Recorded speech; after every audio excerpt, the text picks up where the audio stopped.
हमारी असाइनमेंट है village officer. Village officer जो है, इसकी हमारी जो टर्में हैं उर्दू ज़बान में और इलाकाई ज़बान में, इसके बहुत सारे नाम हैं। विलेज ऑफिसर तो इंग्लिश में हो गया, उर्दू में लेते हैं इसको नंबरदार, फिर कुछ और उर्दू की उस नून को हटा के लाम लगा के लंबरदार का भी नाम लेते हैं। तो ये मुख्तलिफ नाम है, लेकिन इधर जो बुक्स हमें दी गई हैं तो इसमें हम इसको लंबरदार के नाम से पढ़ेंगे, ना कि नंबरदार के नेम से नहीं पढ़ेंगे हम। तो अब देखें कि हमारा जो लैंड रेवेन्यू एक्ट है, इसमें उसने सेक्शन 36 से लेकर सेक्शन 38 तक 3 सेक्शन बनाए हैं विलेज ऑफिसर के नाम के, और उसमें हम पढ़ेंगे कि इसकी जो क्या औकात होगी, इसका एरिया क्या है, इसके काम क्या हैं, इसकी तनख्वाह क्या है, इसकी जो भी मालूमात होगी वो हमें इधर से मिल जानी है। पहले उसने सेक्शन 36 में दिया कि रूल्स रिगार्डिंग अपॉइंटमेंट ETC वगैरह वगैरह। तो मतलब कि अपॉइंटमेंट के साथ साथ कुछ और चीज़ें भी हैं जो तय होनी है। Of village officer the board of revenue में with the previous approval of government, पहले बोर्ड ऑफ रेवेन्यू जो होगा वो प्रोविंशियल गवर्नमेंट से अप्रूवल होगा, और फिर वो क्या बनाएगा, make rule to regulate the appointment, कि ऐसे रूल बने जिसको हम रेगुलेट करके नंबरदार को क्या करेंगे, अपॉइंट करेंगे। ड्यूटीज कि जब हम उसको अपॉइंट कर देंगे तो अगली बात उसकी ड्यूटी की आ जाएगी, और फिर एमोलमेंट्स की बात आएगी कि उसकी तनख्वाह कितनी होनी चाहिए। फिर उसने कहा कि पनिशमेंट के अगर कोई वो जुर्म सरजद करता है तो उसकी सज़ा कितनी होगी, या सुस्ती और काहली का से अपनी ड्यूटी को सर अंजाम देता है तो फिर भी उसकी सज़ा क्या होनी चाहिए। सस्पेंशन, मुअत्तली, सस्पेंशन और removal hell of different and 2 टर्मों में। जहाँ पे लफ्ज़ मुअत्तली आ रही है तो मतलब कनेक्शन पीछे से साथ थोड़ा सा मुअत्तल कर लिया, या फ़नी खराबी आ गई है कि अभी इसको जॉब से हटा लेते हैं, बाद में जब फ़नी खराबी ठीक हो जाएगी तो फिर हम इसको बहाल कर देंगे। हमने अक्सर यहाँ पे आम ज़बान में यहाँ पे सिर्फ थाने की लैंग्वेज में देखा हुआ है कि जी फ़लाँ ऑफिसर मुअत्तल हो गया, बड़े खुश हो गए। मुअत्तल का मतलब डिसमिसल नहीं है, आर्जी तौर पर उसको जॉब से उसकी ड्यूटी को पावरें वापस ले लेना। तो अगर कोई विलेज ऑफिसर कुछ काम ऐसा करता है जिससे उसको मेजर पेनल्टी नहीं देनी, एक इंक्वायरी जब तक चलती रहेगी तो उस दौरान जब भी किसी ऑफिसर के खिलाफ इंक्वायरी चलती रहती है उस दौरान वो मुअत्तल रहता है, सस्पेंड रहता है। उसके लिए वर्ड सस्पेंड का यूज़ किया जाता है। लेकिन जब इंक्वायरी का रिजल्ट आ जाए और उसमें वो गिल्टी डिक्लेयर हो जाए तो वही मुअत्तली क्या बन जाती है, डिसमिसल बन जाती है, रिमूवल फ्रॉम सरफेस, कि दफ़ा हो जाओ यहाँ से, तुम्हारी कोई काम जगह नहीं बची अब। तो उसके हवाले से रूल, और फिर उसने कहा कि रिमूवल ऑफ विलेज ऑफिसर, और एक विलेज ऑफिसर को अपनी जॉब से हटाने के रूल। तो ये तमाम 5-6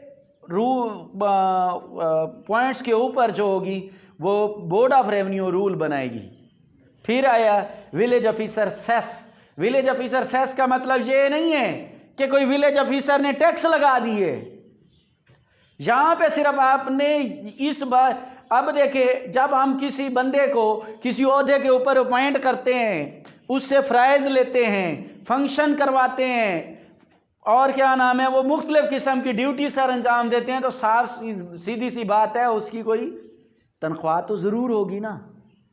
तो अब इसकी जो तनख्वाह जो आम पब्लिक सर्वेंट है जिनकी अपॉइंटमेंट होती है बाय नोटिफिकेशन या बाय एडवर्टीजमेंट, फिर उनकी सर्विस बुक बनती है, सर्विस बुक बनने के बाद फिर उनकी तनख्वाहें जारी होती है। इस ऑफिसर के साथ, इस गरीब ऑफिसर के साथ ऐसा कुछ नहीं होता, और नाम भी उसकी तनख्वाह का क्या दिया हुआ है, विलेज ऑफिसर सेस। हालांकि सेस जो होता है लगान की मद में जो चीज़ें बंदा वापस लेता है उसे सेस कहते हैं। अब अगर ये मुख्तलिफ रेट से चल रहा है, लेकिन इधर हम पढ़ेंगे कि इसका सेस जो होगा, अब अगर वो लैंड रेवेन्यू की मद में 100 रुपए भी कलेक्ट करता है तो गवर्नमेंट कहता है कि 5 रुपए विलेज ऑफिसर के होंगे या 7 रुपए विलेज ऑफिसर के होंगे या 10 रुपए विलेज ऑफिसर के होंगे, चाहे 5% के हिसाब से वही उसकी तनख्वाह होगी। उसकी अलग से गवर्नमेंट की तरफ से खजाने से ऑडिटिंग होते हुए तनख्वाह नहीं आएगी। जो वो रिकवरी करता है लैंड रेवेन्यू की मद में, उसमें से 5%, 7%, 10% जो भी होगा, जो रूल में तय किया हुआ होगा, वही उसकी तनख्वाह होगी। तो गवर्नमेंट बाय नोटिफिकेशन, तो इसके लिए भी गवर्नमेंट नोटिफिकेशन जारी करेगी, impose on all or any of the states in province के सारी या कुछ उस सारी जायदाद में से कुछ ऐसी जायदाद cess to be called the village officer, cess के कोई ख़ास किस्म की ज़मीन जो होगी वो नंबरदार को दे दी जाएगी कि ये तुम्हारा सेस है। At such rate or rates not exceeding 5% of the land revenue. अब उसने फिक्स कर दिया कि ज़्यादा 5% से ज़्यादा उसकी नहीं होगी। फ़र्ज़ करें कि वो 500 रुपये भी कलेक्ट करके आता है तो कितने पैसे बन जाएंगे? 25 रुपये इनकम किसकी होगी? लंबरदार की जेब में जाएगी, तो फिक्स होगी। तो कहते हैं as it may things fit for remunerating village officer, तो जैसे उस मुनासिब समझा जाएगा कि ये उसके लिए विलेज ऑफिसर के लिए क्या हो जाएगी? रेटिंग, तो ये उसकी तनख्वाह हो जाएगी। Other than those who are government servants, जो दूसरे गवर्नमेंट सर्वेंट से हट के है। द बोर्ड ऑफ रेवेन्यू में with the previous approval of government make rules for the collection, control and distribution of the village officer. तो government फिर इसके ऊपर भी रोल बनाएगी कि इसकी कलेक्शन कैसे होगी, फिर उसके ऊपर कलेक्शन कंट्रोल कैसे रखेंगे, फिर उसकी तकसीम कैसे होगी। रिस्ट्रिक्शन सेक्शन 38 में कहता है ऑन अटैचमेंट और असाइनमेंट और remuneration of village officer. The remuneration of a village officer mentioned under subsection 1 of section 37 shall not be liable to attachment in the execution of a decree or order of civil or revenue court। तो इसको एक इज्जत बख्श दी गई जो तमाम government servant से बड़ी बढ़ के है कि सिर्फ और सिर्फ सेक्शन 38 में उसको एक बहुत बड़ी पावर दे दी। अब देखें, एक जज है या पुलिस ऑफिसर है या कोई भी प्रोफेसर है या टीचर है, अगर वो शादीशुदा है, अगर उसकी बीवी है और उसके बच्चे हैं, अगर वो बीवी और बच्चे को घर से निकाल देता है तो उसके खिलाफ डिग्री हो जाएगी और उसकी डिग्री की मद में अगर पेमेंट नहीं देता तो उसकी तनख्वाह को क्या कर लिया जाता है? अटैचमेंट कर लिया जाता है, जब्त कर ली जाती है। डायरेक्ट तनख्वाह खजाने से निकलवा के जज उसके बच्चों को दिलवा देता है। लेकिन अगर ये वहद लंबरदार है, इसकी जो तनख्वाह होगी ये विलेज ऑफिसर सेस है, कोई भी डिग्री इसको अटैचमेंट नहीं कर सकती। चाहे वो 2 शादियां करके भी बच्चों को भगा दे तो कोई मसला नहीं है उसके लिए, तो ना भी दे तो उसको इसका जो 5% की हद तक है। इसलिए गवर्नमेंट बहुत सियानी है, कहता है कि अगर उसका 5% हमने जब्त कर लिया तो वो कहेगा जो मेरा 5% नहीं आला तो मैं 95% गवर्नमेंट का क्यों कलेक्ट करूं। तो अपने बंदे के खिलाफ गवर्नमेंट ऐसी डिग्री नहीं देगी। तो इसलिए उसको सेक्शन 38 बनाना पड़ा, पार्लियामेंट से रूल मंजूर करवाने पड़े, सेक्शन मंजूर करवाने पड़े कि तमाम अदालतों को, इवन सुप्रीम कोर्ट तक पाबंदी लगा दी कि आपने विलेज ऑफिसर के सेस को जब्त नहीं करना, चाहे वो जो भी करता फिरे उसके खिलाफ चाहे 50 लाख की डिग्री ही क्यों ना आ जाए, तो फिर भी आपने उसके खिलाफ ये अटैचमेंट और कुर्की वाली प्रोसीडिंग इस विलेज ऑफिसर की सेस के ऊपर नहीं होगी। An assignment of or charge on or an agreement to assign or discharge any such remuneration shall be void unless it authorized by rule made by the Board of Revenue in this behalf। और अगली फिर और मजे की बात उसने कह दी कि कोई भी अगर असाइनमेंट आता है, कोई भी चार्ज, बर्डन, बारे कफालत जिसको बोलते हैं, चार्ज का मतलब है, और an agreement to assign or charge, या कोई ऐसा मुआहदा हुआ पड़ा है जिसमें कोई उसको असाइन किया गया या बर्डन दिया गया, यानी सच रेमुनरेशन, इस रेमुनरेशन जो ये तनख्वाह है विलेज ऑफिसर की उसके ऊपर।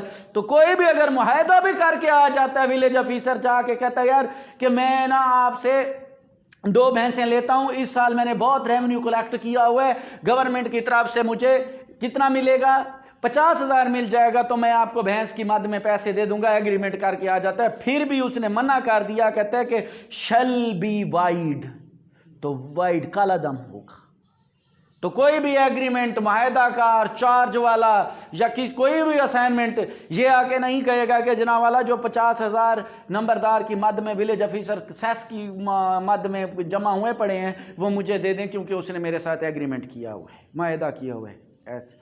तो वो माहदे गवर्नमेंट की नज़र में क्या होंगे, अकॉर्डिंग टू सेक्शन 38 क्लास 2 के तहत नल एंड वाइड डिक्लेयर किए। तो फिर उसने कहा कि हो सकता है, एक्सेप्ट उसने लगाया है, इतना भी हम उसको पावर ना दे दें कि वो बदमाशियां करता फिरे। तो इसलिए उसने कहा कि unless it is authorized by rule, ये तब होगा जब उसको रूल में ऑथोराइज्ड किया जाएगा, made by the board of revenue in this behalf. तो बोर्ड ऑफ रेवेन्यू जब इसके ऊपर रूल बनाएगा कि अगर इतने सेस इसके हाथ से काट लें तो काटे जा सकते हैं, अदरवाइज किसी अदालत को अख्तियार भी नहीं है। ठीक हो गया। ये थे 3 सेक्शन बोर्ड ऑफ जो लैंड रेवेन्यू में विलेज ऑफिसर के नाम से थे। अब देखें इसकी अपॉइंटमेंट को हम देखते हैं, जो हम किधर से देखेंगे, उधर तो इधर तो उसने जस्ट क्या बात की, अपॉइंटमेंट, उसका तरीकाकार या रूल नहीं है। इसको हम फिर किस में ले आएंगे, खुर्रम आमिर कुरैशी में।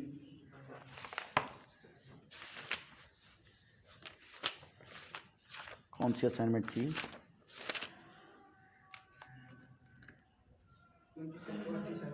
जी, power of board of revenue के बाद है ड्यूटी ऑफ लंबरदार और appointment of lambardar, dismissal of lambardar. ये 3 असाइनमेंटें उसने दी हैं खुर्रम आमिर कुरैशी में, कि उसमें उसने डिस्कस किया कि इसकी ड्यूटीज़ क्या होंगी और इसकी अपॉइंटमेंट क्या होगी और डिसमिसल क्या होगा।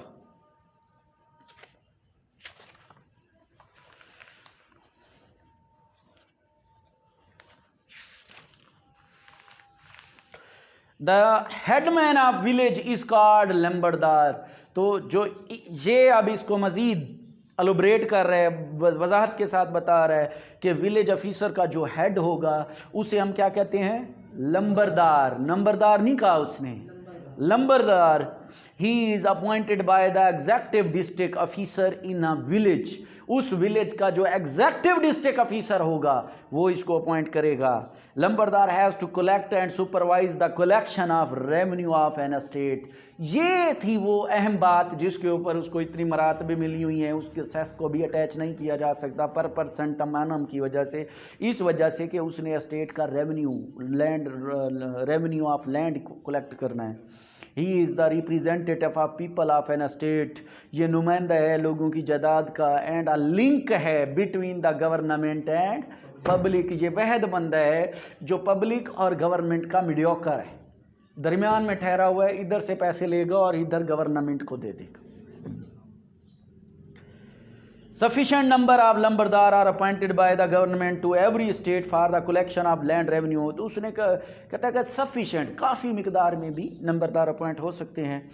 तो सेक्शन डेफिनेशन में दिया गया according to section 24 sub section 24 में कहा कि village officer means any person appointed under this act. Under this act का मतलब है सेक्शन 36 के तहत। whose duty it is to collect or supervise the collection of revenue officer of an state and includes कानगोज, और इसमें कानगोज भी शामिल हैं। हालांकि उसका कानगोज एक बहुत पटवारी से जो बड़ा है ऑफिसर है वो कानून गो है। पटवारी, जब्त, कोरतास और तपीदार, पियंस, अरबाब, रैस एंड हेडमैन, ये भी इसी में शामिल हैं। ये भी कलेक्शन करते हैं लेकिन उनका स्टेटस, इनका स्टेटस उसके मुताबिक, नंबरदार के मुताबिक नहीं है। फिर कहते हैं रूल्स रिगार्डिंग अपॉइंटमेंट ETC। तो बोर्ड ऑफ रेवेन्यू में with the previous approval of government make rule to regulate the appointment. तो फिर वही बात सेक्शन जो 36 में थी कि इसकी अपॉइंटमेंट की रूल जो है वो बोर्ड ऑफ रेवेन्यू बनाएगा, लेकिन बोर्ड ऑफ रेवेन्यू उन रूलों को पहले अप्रूवल करवाएगा गवर्नमेंट से। क्लासिफिकेशन ऑफ विलेज ऑफिसर, ये उसने नाम दिए हुए हैं, हेडमैन, कानून गोज।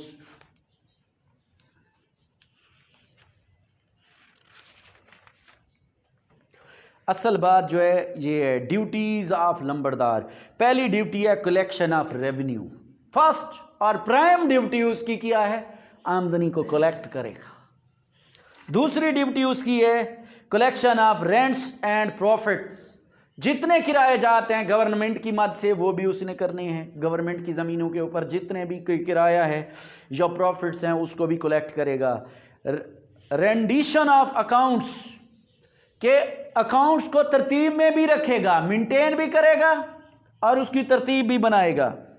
रिसेप्ट ऑफ पेमेंट, ये लाजमी तौर पर कहा गया गवर्नमेंट को कि ज़बानी पेमेंट नहीं लेगा, तो जितनी पेमेंट लेगा जिससे भी लेगा उसको क्या बना के देगा, रिसेप्ट बना के देगा।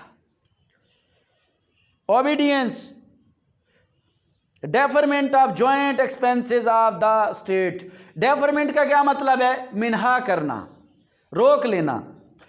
तो it is the duty of lambardar to defray joint expenses of the state and maintain its accounts, के वो मना कर देगा जो जॉइंट अकाउंट के ऊपर, जॉइंट स्टेट के ऊपर अगर कोई अखराजात आए हैं तो उसको वह मना कर देगा। हर अकाउंट्स को अलग अलग, हर स्टेट का अलग अलग खाता तैयार करेगा।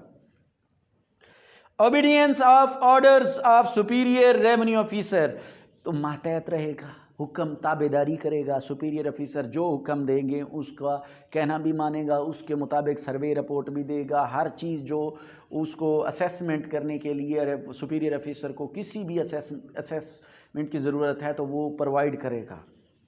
असिस्टेंस टू रेवेन्यू ऑफिसर, जितने रेवेन्यू ऑफिसर है उसका मामून होगा। Information about commission of crimes, तो जितने भी क्राइम हों, क्योंकि लंबरदार हेड होता है, हर विलेज का एक हेडमैन है, तो उसको पता होता है कि कौन सा बंदा क्रिमिनल है, कौन सा नहीं है, और कोई भी क्राइम होता है तो उसको खबर ज़रूर होती है। Establishment of coordinate information about commission हो गया। एस्टेब्लिशमेंट ऑफ कोऑर्डियलिटी अमंग को विलेज ऑफिसर, तो मालूमात फरमाम करेगा। अगर इकट्ठे मिल के भी काम कर लें विलेज ऑफिसर तो कोई मसला नहीं है, क्योंकि वो एक बहुत बड़ा मकूला भी है कि दो तलवारें एक म्यान में नहीं रह सकती। तो एक्ट ये कहना चाह रहे हैं कि आप दो तलवारों को इकट्ठा रख के भी काम करवा सकते हैं। रिपोर्ट रिगार्डिंग इंक्रोचमेंट, इंक्रोचमेंट बोलते हैं ना गैर कानूनी तजावज़ात, तो उसकी इतला भी देगा कि फ़लाँ बंदा जो है गवर्नमेंट की ज़मीन के ऊपर गैर कानूनी तौर पर नाजायज़ तजावज़ात किए हुए हैं, उसके बारे में देगा। Report regarding loss and damages, तो लंबरदार गवर्नमेंट का जितना लॉस और डैमेजेस हो रहा है उसकी भी रिपोर्ट देगा। रिपोर्ट रिगार्डिंग डिज़ीज़, अगर कोई बीमारी फैलती है गांव में, जैसे आज कोरोना वायरस है, तो अगर कोई केसेस कोरोना वायरस का आता है तो वो सबसे पहले रिपोर्ट करेगा कि हमारे विलेज में ये 2 केस आए हैं, ये 1 है या 10 हैं या 15 हैं। Report of anti social activities, कि हमारा उमर जो है वो पाकिस्तान के ख़िलाफ़ या माशरती लेवल के ख़िलाफ़ एक्टिविटी में मुलविस हो रहा है, उसकी खबर देगा। एक बंदा है वो कहता है कि मैं शादी मर्द से करूँगा, मैं खुद ही मर्द हूँ, मर्द से शादी, तो एंटी सोशल, ये इस्लाम के भी ख़िलाफ़ है, माशरे के भी ख़िलाफ़ है। तो ऐसी कोई अगर एक्टिविटी करता है तो उसकी भी रिपोर्ट देगा। फिर कहता है असिस्टेंस गवर्नमेंट ऑफिसर, जितने गवर्नमेंट ऑफिसर होंगे अगर वो कोई मदद दरकार करते हैं तो उसको मदद भी देगा। असिस्टेंस टू पोस्टमैन, और डाकिए को भी मदद फराम करेगा कि फ़लाँ बंदा कहाँ रहता है तो वहाँ पे जाके डायरेक्ट उसको ख़त दे के। केयर ऑफ गवर्नमेंट प्रॉपर्टीज़, जितनी गवर्नमेंट प्रॉपर्टी होगी, पुलें होंगी, ब्रिज होंगी, पक्के खाल हैं, रेलवे ट्रैक अगर उधर से गुजर रहे तो उनकी हिफाजत भी इसी के ज़िम्मे में आती है। एनी अदर ड्यूटी, अगर कोई और ड्यूटी भी टेम्परेरी और परमानेंट तौर पर भी अगर उसको सरंजाम दी जाएगी तो वो भी वो करेगा। ठीक हो गया। फिर कहते हैं कि अपॉइंटमेंट ऑफ लंबरदार, तो अपॉइंटमेंट इसकी कौन करेगा, एग्जीक्यूटिव डिस्ट्रिक्ट ऑफिसर रेवेन्यू।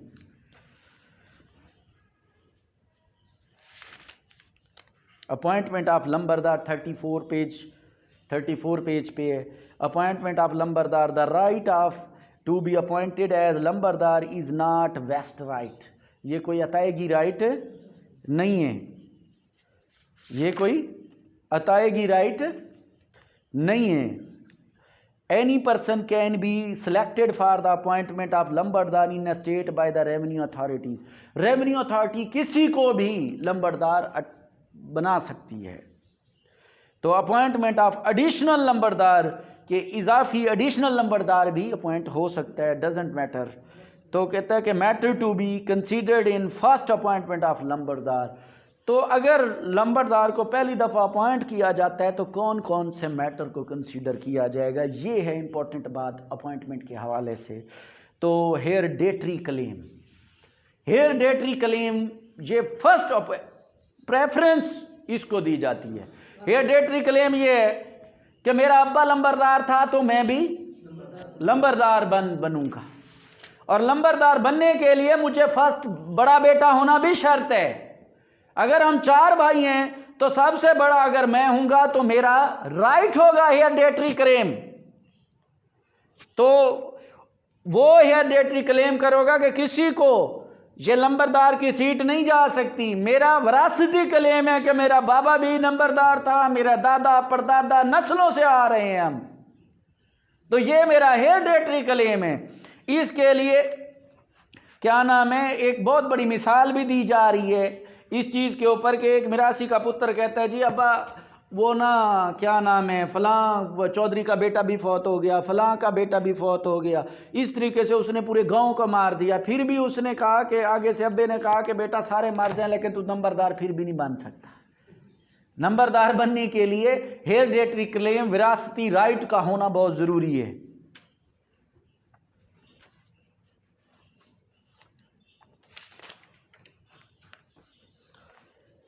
फिर दूसरा प्रॉपर्टी इन स्टेट, कि उसकी प्रॉपर्टी भी होनी चाहिए। अगर जायदाद नहीं है तो नंबरदारी नहीं मिलेगी।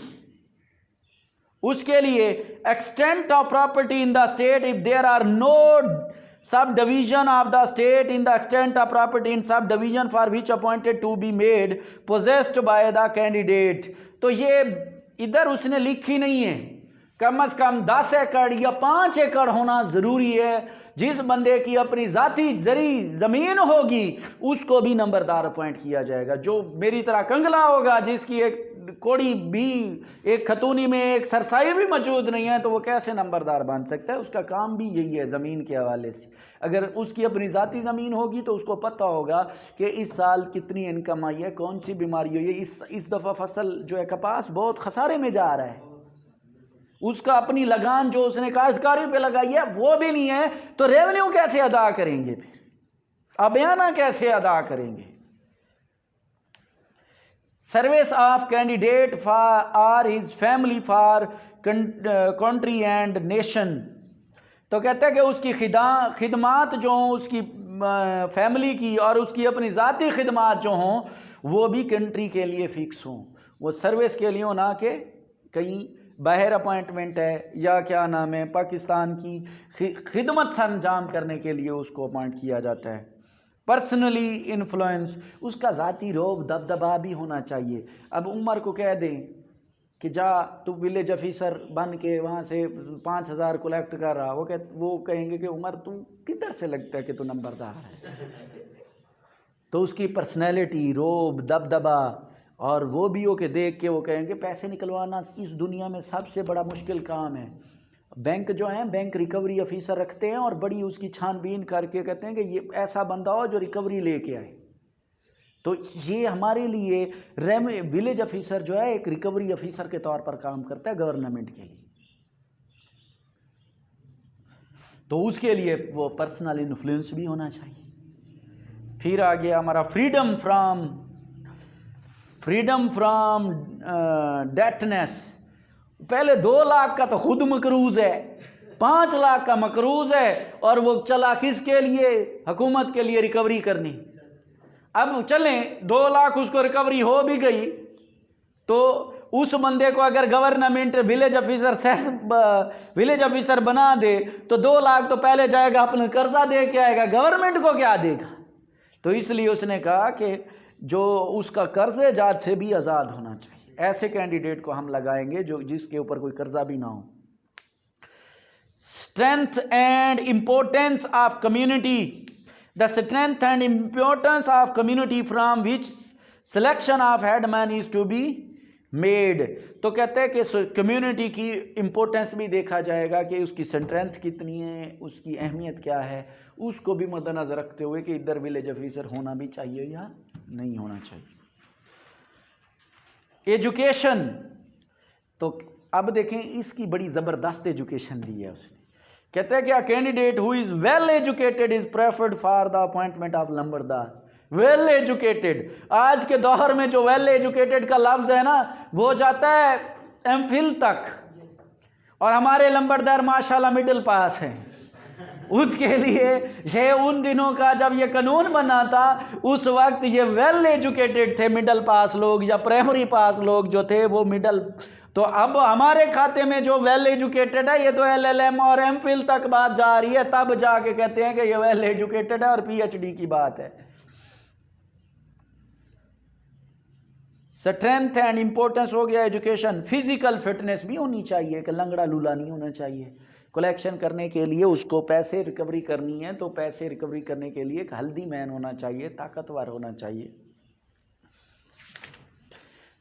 सिविल डिफेंस ट्रेनिंग भी आनी चाहिए, कम से कम जूडे कराटे तो आने चाहिए कि अगर पैसे लेके आ रहे हैं 5-10 लाख रुपया रेवेन्यू ऑफिसर उठा के आ रहा है तो 10 लाख उठा के आ रहे हैं, दरमियान में उम्र आ गया, उसको 2-3 चंडे शंडे या हाथापाई करके उससे छीन ना ले, तो कम से कम सिविल डिफेंस की एक ट्रेनिंग है, ये बहुत ज़बरदस्त ट्रेनिंग है। उसमें आपको सेल्फ डिफेंस की टेक्निक बताई जाती है कि आपके ऊपर कोई हमलावर हो जाए तो आपने उसको कैसे डिफेंड करना है। उसमें कराटे भी शामिल है, रनिंग भी शामिल है, और भी बहुत सारी टेक्निक्स शामिल होती हैं जिसमें सेल्फ डिफेंस बल्कि ये तो हम इधर विलेज ऑफिसर की बात कर रहे हैं, हर आम इंसान को सेल्फ डिफेंस की ज़रूरत है। आज के दौर में फ़ीमेल को ज़्यादा ज़रूरत है इस चीज़ की कि कम से कम कोई उनको हरास करे तो कम से कम 2-3 ऐसी लगाए कि उसको भी अकल ठिकाने आ जाए और वो अपना काम भी बड़ी अच्छे तरीके से और ड्यूटी को भी सर अंजाम दे सके, क्योंकि हमारी कम्युनिटी कुछ इस तरह की है। अपॉइंटमेंट ऑफ माइनर एज लंबरदार, तो कहते हैं माइनर जो नाबालिग शख्स है उसको भी नंबरदार बना सकते हैं, कोई कदगन नहीं। अगर वो क्वालिफ़िकेशन के ऊपर पूरा उतरता है तो उसकी मिनॉरिटी उसकी रुकावट की बुनियाद नहीं बनेगी। फिर कहते हैं कि appointment of female as lambardar, a female can be appointed lambardar if she sole honor of the state or gives his preference for special reason। लो जी, तो फीमेल भी नंबरदार बन सकती है अगर वो सोल ऑनर है अपनी जायदाद की। तो यहाँ पे हमारे यहाँ फीमेल 200 मुरब्बों की भी मालिक है, 500 मुरब्बे की भी मालिक है। मखदूम अहमद महमूद की सिस्टर हैं, वो क्या नाम है उसकी, बीबी मशहूर है, क्या नाम है वो, बड़ा लोगों का भी ख्याल रखती है। तो उस लेवल की भी अगर उसको नंबरदार बनाया जाए तो कोई हर्ज नहीं। Appointment of additional lambardar, the post of additional lambardar can only be created by the commissioner. अगर इजाफी नंबरदार है तो इस पोस्ट को भी सिर्फ और सिर्फ कौन अपॉइंट कर सकता है?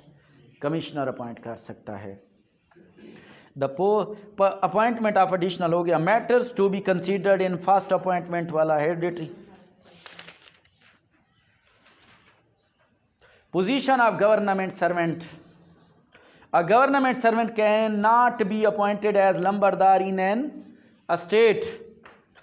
तो गवर्नमेंट सर्वेंट को हम इस पे नहीं लगाएंगे, वह लंबरदार की पोजीशन पे। एक ऑलरेडी उसके पास एक सर्विस है, जॉब है, तो उस बंदे को हम नंबरदार के तौर पर नहीं लेंगे।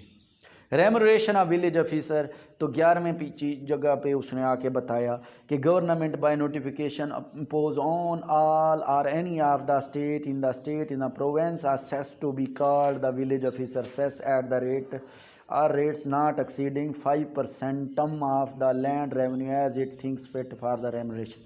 तो 5% से उससे ज़्यादा नंबरदार उसका इनकम जो है वो नहीं ली जाएगी। डिसमिसल ऑफ लंबरदार, तीसरी बात, पहले हमने उसको ड्यूटीज़ दी, फिर हमने उसको अपॉइंट किया, फिर हमने उसकी जगह पे अगर कोई डिसमिसल का केस आता है तो डिसमिस भी हो सकता है। तो कहते हैं कि circumstances when lambardar dismissed, following are 2 circumstances when lambardar is dismissed. तो पहले नंबर पे कहते हैं कि when numberdar must be dismissed, when numberdar may be dismissed. Must जो है वो लफ्ज शेल को तरफ डायरेक्शन दे रहा है, शेल जा रहा है मैंडेटरी की तरफ कि ऐसा अगर केस आ गया तो उसकी जो रिजल्ट होगा वो डिसमिसल होगा। लेकिन दूसरी बात, when numberdar may B dismiss, मे जो है ये डिस्क्रिशनरी पावर कोर्ट की तरफ जा रहा है और डिस्क्रिशन के हालात वाक़ियात को देख के कि अगर सवाब दीदी पार है तो कर दें, चाहें तो कर दें, चाहें ना करें। When लंबरदार must be dismissed, a लंबरदार must be dismissed on the following grounds. Number 1, conviction। अगर उसको कन्विक्शन सजा या भी हो जाती है किसी भी ऑफेंस में, जो पाकिस्तान पीनल कोड में ऑफेंस दिए गए हैं या किसी लोकल एंड स्पेशल लॉ में कोई ऑफेंस दिया गया है, उसमें अगर उसको कोई सजा दी गई है, सजा हो गई है किसी भी लॉ के तहत, किसी भी कोर्ट के तहत, तो उसको फिर मस्ट बी डिसमिस्ड कहेंगे कि अब इसकी डिसमिसल बनता है। Ceases to be land owner. अब सीजेस का मतलब होता है खात्मा, कि जो वो मालिक था ज़मीन का वो उसकी ख़त्म हो गई, उसने सेल कर दी या किसी डिग्री में ज़ब्त हो गई, तो फिर भी उसका डिसमिसल बनता है। तो in any other state he ceases to be land owner in the state in which he holds office. उस लैंड की वजह से उसने जो ऑफिस होल्ड किया हुआ था वो लैंड ही उससे ख़त्म हो गई। मॉर्गेज ऑफ होल्डिंग, तो मॉर्गेज कहते हैं रहन रखना, तो उसने सीधी बात है जब मॉर्गेज रहन रखेगा तो कर्ज लेगा ना, तो जब कर्ज लेगा तो वो ऑलरेडी प्री क्वालिफिकेशन थी उससे कि डेट लेस होना चाहिए, इसके ऊपर कोई कर्जा भी नहीं होना चाहिए। ट्रांसफ़र ऑफ होल्डिंग, जो जिस लैंड की वजह से उसने ये ऑफिस हासिल किया था वो लैंड ही उसने ट्रांसफ़र कर दी, होल्डिंग कब्जे को बोलती। When lambardar may be dismissed, ये 4 केसेस बताए, must be dismissed, number 1 conviction, number 2 mortgage of holding, number 3 transfer of holding or ceases to be land owner. ये 4 कंडीशनें थी जिसमें 5 कंडीशनें, तो अगर ये शराइत पैदा हो जाएं तो उस